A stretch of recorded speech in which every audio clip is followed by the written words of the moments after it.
अस्सलाम नाज़रीन, आज सिस्टेक इंटरनेशनल ने एचएससी के ऊपर एक ट्रेनिंग का इनेकाद किया और आसिम रशीद साहब हमारे साथ हैं, उन्होंने भी इसमें पार्ट लिया है। आसिम साहब, थैंक यू वेरी मच, आपने हमें टाइम दिया।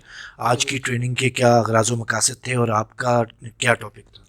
अरे मेरा जो टॉपिक था वो था एचएससी में डेटा का यूजेज।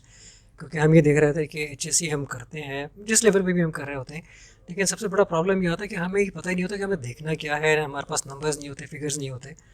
और किसी दाना ने एक दफ़े ये कहा था कि until unless you have the data you can not make an inform decision. तो हमारे पास इन्फॉर्म डिसीजन नहीं होते, हम विम्स के ऊपर काम कर रहे होते हैं, या फिर हम बाज़ औक़ात किसी एक आदमी पे रिलाई करते हैं कि जी वो एक हमें डिसीजन लेके दे दे, वो अच्छा है या बुरा है।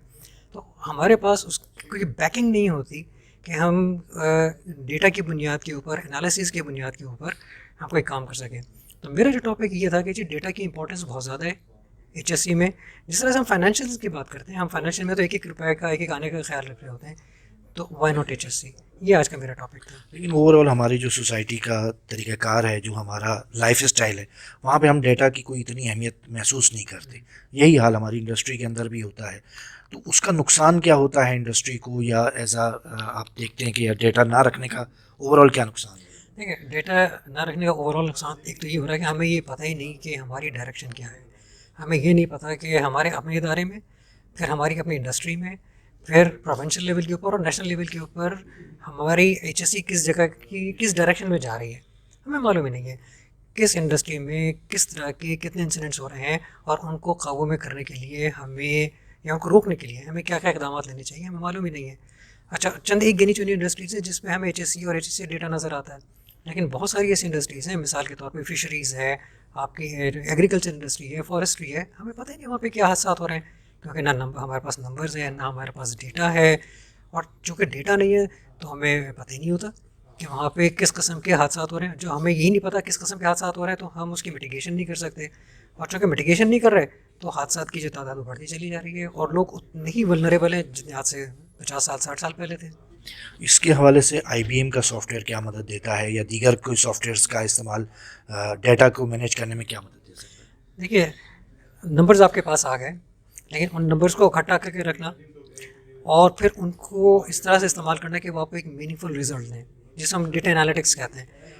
तो सॉफ्टवेयर का काम ये होता है कि सबसे पहले तो वो आपको ये मदद देता है कि आपका डेटा इकट्ठा हो जाए। एक जगह के ऊपर तमाम डेटा अवेलेबल है, हिस्टोरिकल डेटा अवेलेबल होता है 1 साल, 2 साल, 5 साल। और फिर जैसे आईबीएम के सॉफ्टवेयर हैं या और दूसरे सॉफ्टवेयर हैं, उनका काम सिर्फ ये है कि वो आपके लिहाज से, आपकी ज़रूरत के लिहाज से आपको डेटा एनालिसिस और डेटा की रिपोर्टें देते हैं।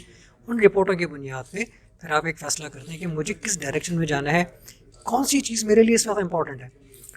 मेरे लिए आग के वाक़यात की ज़्यादा अहमियत है या आग फूटने के वाक़यात ज़्यादा अहम है, और उनको मैंने टैकल कैसे करना है। फिर उनका मैं रिस्क असेसमेंट कैसे करूँगा, रिस्क असेसमेंट के ऊपर मैंने कंट्रोल किसने कैसे डालने हैं, उन कंट्रोल्स की रिस्पॉन्सिबिलिटी किसकी है। पेपर बेस के अंदर ये होता है कि मैंने आपको एक जिम्मेदारी दे दी, आपने करी नहीं करी, 3 महीने 4 महीने के बाद मैं पूछूंगा जी आपने करा ही नहीं करा। यही इसी तरह से कोई कंट्रोल ही नहीं है मेरे पास। तो डेटाबेस और सॉफ्टवेयर जब आप यूज़ कर रहे होते हैं तो आपको एडवांटेज होता है, एक ट्रेसिबिलिटी और ट्रैक मिल जाता है कि कौन सा एक्शन, क्या प्रोविज़न किसके पास है, और कितने टाइम से वो डेटा उसके पास पड़ा हुआ है, या एक्शन कितने टाइम से उस आदमी के पास पड़ा हुआ है, उसने काम करा है या नहीं करा, या किस स्टेज के ऊपर है, और आपको अपनी प्रोग्रेस पता लगती रहती है। Thank you very much.